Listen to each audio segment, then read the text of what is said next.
अवधूत गीता है, तो उसमें दत्तात्रेय बोल रहे हैं न ब्रह्म के आवाहन की कोई जरूरत है, न विसर्जन की कोई जरूरत है, क्योंकि कौन करेगा आवाहन और कौन करेगा? अरे मैं पट से उछल पड़ा, जो है ही नहीं। सबसे ज्यादा उपद्रव कौन मचाता है? जो है ही नहीं।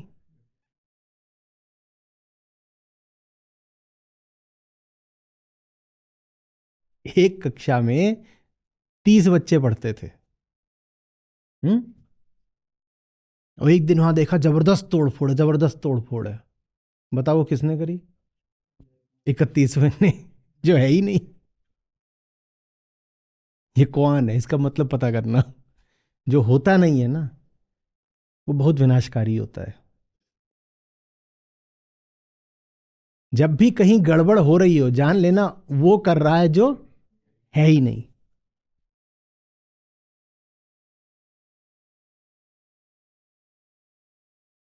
अवधूत गीता ही है, आगे इसमें है सत्य का वक्तव्य है, न तो मैं माया से युक्त हूं, न माया से रहित हूं, न व्यवधान हूं, न व्यवधान रहित हूं, न मैं अज्ञान से युक्त हूं, न ज्ञान से युक्त हूं। मुझ में ना अज्ञान है, ना मुझ में ज्ञान है। बताओ क्यों नहीं है? क्योंकि मैं ही नहीं हूं, तो कहां से कुछ होगा? हुँ?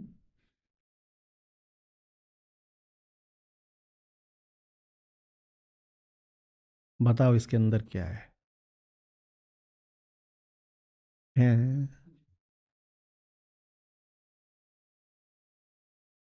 और अगर मैं ऐसे उठा के दिखाऊं कि इसमें पेंदी ही नहीं है तो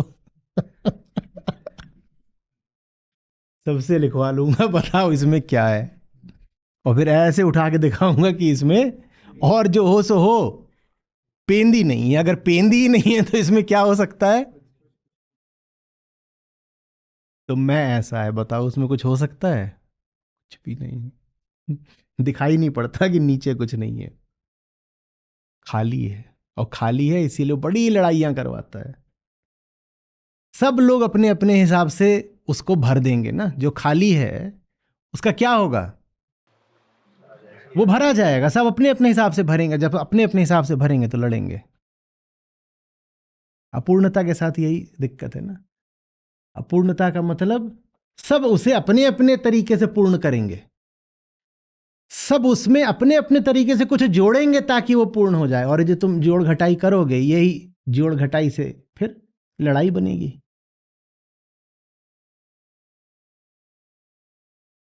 समझ में आ रही है बात?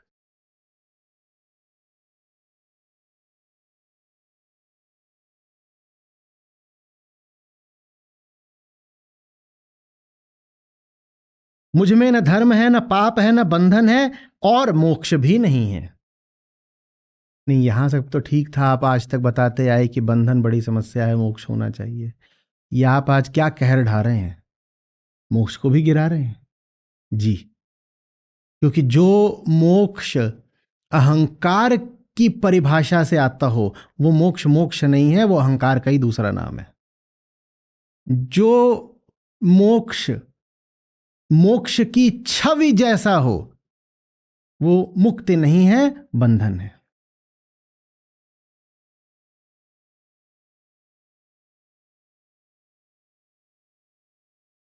ऋषिकेश में थे तो वहाँ यूरोप से कोई सज्जन थे, आज से 7-8 साल पहले की बात है। तो वो बोले टेल अस अबाउट गॉड। तो मैंने बोला था, फिर वो एक टी शर्ट के पीछे छपवा दिया लोगों ने, और उसके पोस्टर बनवा दिए, और कप पर भी लिखवा दिया था, ये जो मग होते थे। अब पता नहीं कोई बचे हैं कि नहीं। उन्होंने कहा God is the biggest freedom, the idea of God is the biggest bondage. God is the biggest freedom, the idea of God is the biggest bondage. क्योंकि the idea begins with I. वो आइडिया तुम्हारा है, God तुम्हारा नहीं है, पर God का आइडिया तुम्हारा है, वो शुरू ही आई से होता है, वो तुम्हारा है, तो वो बॉन्डेज है। इसीलिए गॉड के नाम पर जितनी बॉन्डेज चली है दुनिया में, उससे ज्यादा किसी के नाम पर नहीं। सबसे ज्यादा मूर्खताएं और सबसे ज्यादा बंधन ईश्वर भगवान के नाम पर ही है। सबसे ज्यादा अहंकार फलता फूलता ईश्वर भगवान के नाम पर है। लोगों को सबसे ज्यादा मूर्ख भी बनाया गया है तो भगवान ही के नाम पर, शोषण भी भगवान के नाम पर। The idea of God is the biggest bondage, God is the biggest freedom. जिनको बोला था पता नहीं इनको कितना समझ में आया, पर उनको लगा ऐसा कि कोई बहुत बढ़िया बात है, तो उन्होंने दांत वगैरह दिखाए 5-10 सेकंड और फिर कभी लौट के नहीं आए।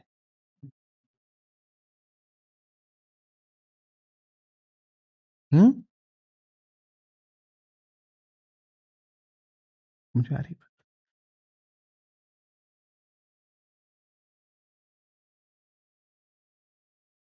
न पर हूं न अपर हूं, न पर हूं न अपर हूं। नीति नीति है। नीति नीति किसकी की जाती है? वास्तव में अहंकार की जाती है, पर अहंकार पकड़ में नहीं आता ना, तो अहंकार के विषय की कर दी जाती है। करनी तो किसकी है? सिर्फ एक ही है जिसकी नीति नीति करनी है। किसकी? पर वो पकड़ में ही नहीं आता। बताओ भीतर कहां है? मैं ढूंढ के लाओ भीतर। मैं है कहीं? अपने भीतर मैं ढूंढिए, मैं मिला? पर मेरा मिलेगा, मेरा हाथ मिला, उसको पकड़ो। मैं मिला था क्या? पर मेरा हाथ मिल गया, विषय मिल गया, मैं नहीं मिला। मेरा मेरा कोट मिल गया, मेरी कलम मिल गई, मेरी उपलब्धियां भी मिल जाएंगी, मेरे रिश्तेदार भी मिल जाएंगे, मेरी कल्पनाएं भी दिख जाएंगी, मेरे सपने दिख जाएंगे, मेरे दर्द, ये सब हैं। मैं मिला क्या? ये कितनी अजीब बात है। जो मैं नहीं तो मेरा कहां से आ गया? जो है नहीं उसका इतना कुछ था। मकान में चोरी हुई, फलानी चीज चोरी हो गई, पर मकान किसका था वो तो पता नहीं। मैं नहीं है पर मेरा इतना कुछ है, ये कैसे हो गया? ये मैं बड़ा ही धूर्त है। तो एक काम करते हैं, मेरा ही हटा देते हैं, तो उससे मैं हट जाएगा। सोचो ना, एक मकान में चोरी हुई, सब लुट गया, पुलिस पूछेगी ये तो बता दो मकान किसका। कह रहे वो नहीं पता मकान किसका है, पर चोरी जबरदस्त हुई है। माल किसका था ये पता नहीं, पर माल चोरी हुआ है ये पता है। ये कैसी चोरी है जिसमें यही नहीं पता माल किसका था? फिर चोरी भी कहां हुई? चोरी तो तब मानी जाती है ना जब किसी का माल किसी दूसरे ने ले लिया हो। जब माल का कोई मौलिक मालिक ही नहीं था तो चोरी कैसे?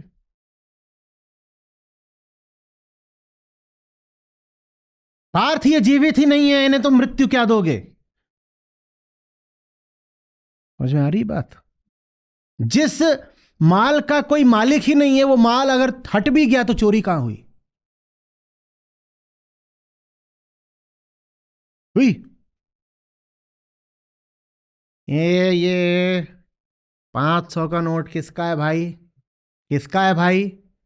और 2-4 दिन पूछा जाए, न झुन्नू आया न धनिया आई। तो चोरी कहलाई, क्योंकि नोट तो किसी का है ही नहीं भाई।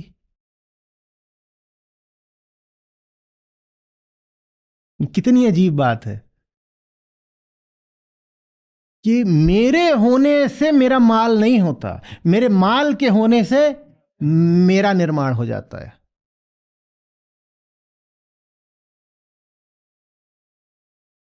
तो मुझे अगर हटाना है तो किसको हटाना पड़ता है फिर? माल को हटा दो, मैं हट जाएगा। मम हट जाता है, अहम हट जाता है। अहंता को हटाने से ज्यादा ममता को हटाना जरूरी होता है। अहंता नहीं हटती अपने आप, लगा लो जितना जोर लगाना। बहुतों ने बहुत जोर लगाया, अहंता नहीं हटी। ममता को हटा दो, अहंता हट जाएगी।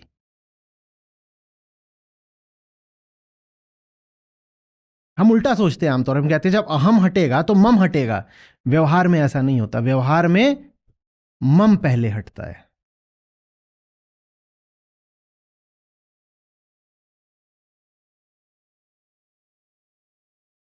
मैं उपासक नहीं हूं, ना मैं उपास्य हूं। न भक्त हूं न भगवान हूं। न जीव हूं न अजीव हूं।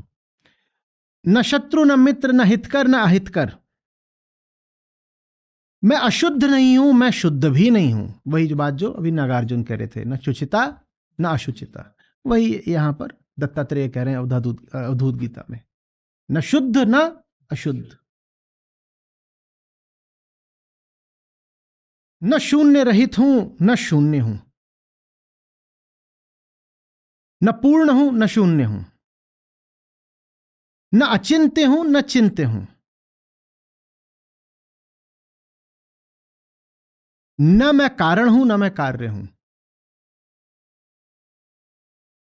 न मैं भेद करता हूं न भेद होता है, न मैं जानने वाला हूं न मुझे जाना जा सकता है। मतलब समझ रहे हो, इसमें कोई कोई बड़ा रहस्य नहीं है कि अरे पता नहीं कौन से गुप्त गुह्य तत्व की बात हो रही है, न जानता है न जाना जा सकता है। बात बस इतनी सी है कि ये जितनी बातें हूं किसके लिए हैं? मेरे लिए हैं। और मैं कौन हूं? झुन्नू। झुन्नू अगर जनवाए तो भी मूर्ख, और झुन्नू कहे कि मैंने जान लिया तो भी मूर्ख। तो झुन्नू के लिए कहा गया ना मैं जनवाने वाला हूं ना मैं जानने वाला हूं, दोनों स्थितियों में मैं हूं तो झुन्नू ही। तो अच्छा है कि मैं ऊंची ऊंची बातें नहीं करूं, मुझे बस ये याद रहे कि मैं इतना पर्याप्त है। देख रहे हो, एक अहम को नहीं काटा जा सकता तो कितनी सारी चीजें काटनी पड़ रही हैं। सब कुछ काटना पड़ रहा है, जो ऊंचे से ऊंचा है, आत्मा तक काटनी पड़ रही है, क्योंकि आत्मा भी अहम के हाथ का खिलौना बन जाती है। लोगन राम खिलौना जाना, तो राम तक को हटाना पड़ जाता है कई बार, क्योंकि राम भी लोगों के हाथ का खिलौना बन जाते हैं। आत्मा झुन्नू के हाथ का खिलौना बन गई, तो कहना पड़ा आत्मा भी कुछ नहीं, हटाओ आत्मा। तो कभी किसी को पाओ कि वो आत्मा, ब्रह्म, सत्य, राम, कृष्ण इनके विरुद्ध बात कर रहा है, तो जान लेना इनके विरुद्ध नहीं बात कर रहा है, अहंकार के विरुद्ध बात हो रही है। तो बुद्ध ने वेदों का नहीं खंडन किया था, बुद्ध ने उनका खंडन करा था जिनके हाथ में वेद पड़ गए थे। आ रही बात समझ में? हमारे हाथ में जो कुछ पड़ेगा गंदा हो जाएगा, और जब हमारे हाथ पीछे नहीं हटाए जा सकते, जो हाथ में जो कुछ होता है उसको काटना पड़ता है। तो फिर उन्हें कहना पड़ा कि वेद ही झूठे हैं, वेद हटाओ।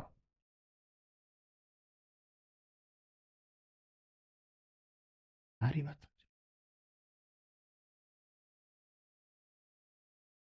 ना मैं शरीर युक्त हूं, ना शरीर से रहित हूं, न राग न विराग,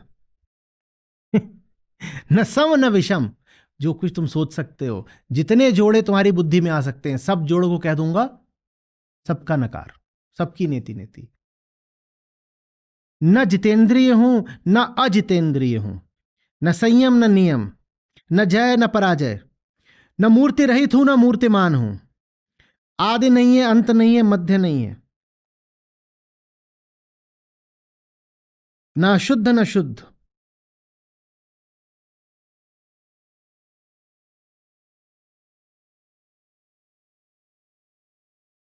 ये हमने खूब गाया था।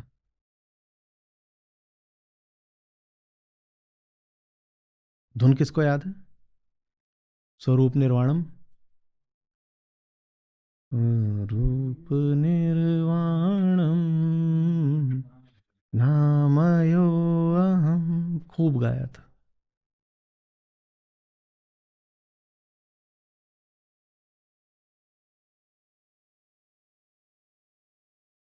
तीन अवस्थाएं मैं नहीं हूं चेतना की, मैं तुरीय भी नहीं हूं क्योंकि अहंकार तुरीय तुरीय बोल के उसको तुरई बना देगा। बोल रहे तुरीय भी नहीं, कुछ नहीं, तुम जो कुछ पकड़ो मैं तुम्हारे हाथ से सब छीन लूंगा। तुम्हें कुछ भी दे दिया तुम उसी को खा जाओगे, तुम तुरीय का भी भोग कर लोगे।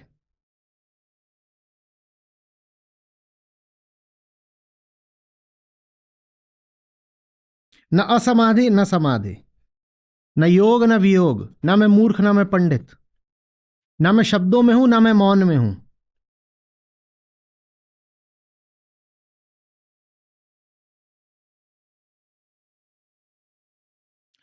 स्वर्ग भी झूठ है, नरक भी झूठ है, और मुक्ति भी झूठ है। नागार्जुन कह रहे थे ना कि निर्वाण भी क्या है? शून्य। क्योंकि जिसको निर्वाण होना है वही क्या है? शून्य। अरे जब कोई है ही नहीं, 410 से चेकआउट किसने किया? तो फिर निर्वाण किसको हुआ? जब किसी ने चेक इन ही नहीं करा था तो चेकआउट किसने करा? तो फिर निर्वाण का भी क्या सवाल है? मुक्ति भी कैसे होगी जब कोई था ही नहीं? तो निर्वाण भी क्या है? लिख लो, है ही नहीं।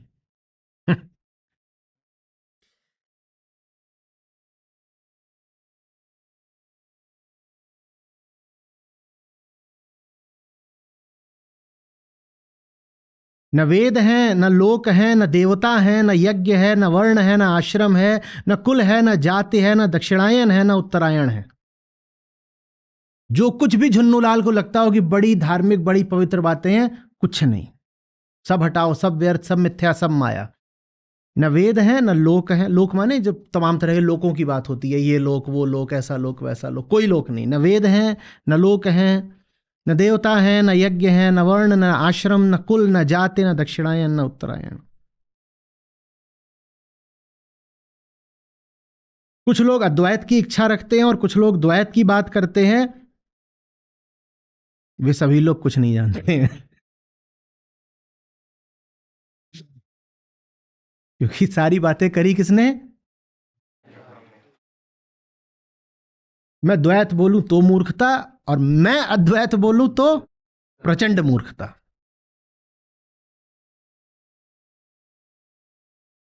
फिर यहां पे आकर के थोड़ा सा जो रहस्य उद्घाटित किया है, सुनो। जब ब्रह्म सब वर्णों से रहित है, शब्द और गुणों से रहित है, और मन और वाणी से परे है, तब लोग उस ब्रह्म का वर्णन कर कैसे लेते हैं? बस ये बात है। तुमने कुछ भी बोल कैसे दिया, और तुमने अगर बोल दिया तो तुमने जो भी बोल दिया हम उसको कह देंगे झूठ बोला। तुमने भले ही ऊंची से ऊंची बात बोली, भले ही तुमने ब्रह्म वाक्य बोल दिया, भले ही तुमने वेदांत का महावाक्य बोल दिया, हम कह देंगे झूठ बोला, क्योंकि तुमने बोला। सत्य होता तो तुम बोल नहीं पाते ना। वो बोलेंगे कैसे पता मैंने झूठ बोला? क्योंकि सच होता तुम बोल नहीं पाते, तुमने बोला इसलिए झूठ बोला। समझ में आ रही बात? है